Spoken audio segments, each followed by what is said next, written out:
জ্বালানি ও বিদ্যুৎ সাশ্রয়ে সন্ধ্যা ৬টার পর মার্কেট বন্ধের সিদ্ধান্ত কাগজে কলমে সহজ মনে হলেও বাস্তবে বদলে দিচ্ছে সাধারণ মানুষের দৈনন্দিন জীবনযাত্রা।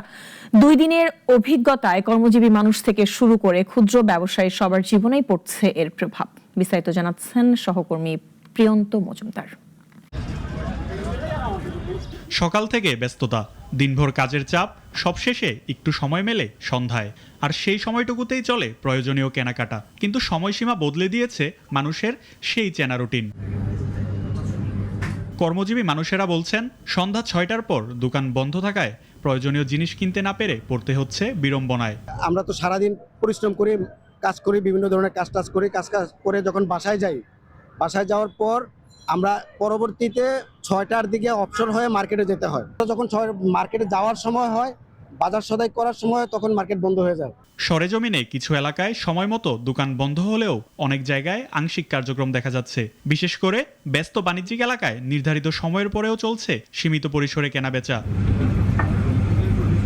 সিদ্ধান্ত বাস্তবায়নের ২ দিনের অভিজ্ঞতায় ব্যবসায়ীরা বলছেন, বিক্রিতে ইতিমধ্যেই প্রভাব পড়তে শুরু করেছে।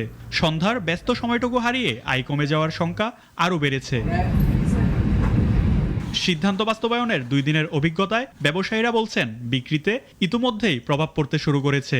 সন্ধ্যার ব্যস্ত সময়টুকু হারিয়ে আয় কমে যাওয়ার শঙ্কা আরও বেড়েছে। এই ২ দিন যে বন্ধ করলাম, এই ২ দিনের আগে, যেমন আগে অন্য সময় যেই সন্ধ্যার সময় যে কাস্টমার গুলো আসতো, যা টুকটাক বিক্রি করতাম, তো এখন ওটা হইতেছে না। আমরা যে পরিমাণে কাস্টমার বিলং করি আর কি ডিজার্ভ করি, সেই পরিমাণে কাস্টমার নেই আমাদের মার্কেটেই। আমরা চাই যে এটা অতি বিলম্বে যত দ্রুত সম্ভব এটা একটু টাইমটা বাড়ানো হলে আমাদের জন্য বেস্ট হয়। সরকার নির্ধারিত সময়ের বাইরে অনেক মানুষ এখনও কেনাবেচা করছেন। ব্যবসায়ীদের চোখে মুখে উদ্বেগের ছাপ। কর্মজীবী মানুষ সমস্যায়। একটি সিদ্ধান্ত, দুইটি বাস্তবতা।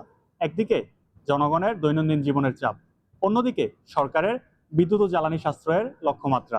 এই দুইয়ের মধ্যে ভারসাম্য কোথায় গিয়ে ঠেকবে, সেটি এখন জনমনে প্রশ্ন। প্রিয়ন্ত মজুমদার, নাগরিক, ঢাকা।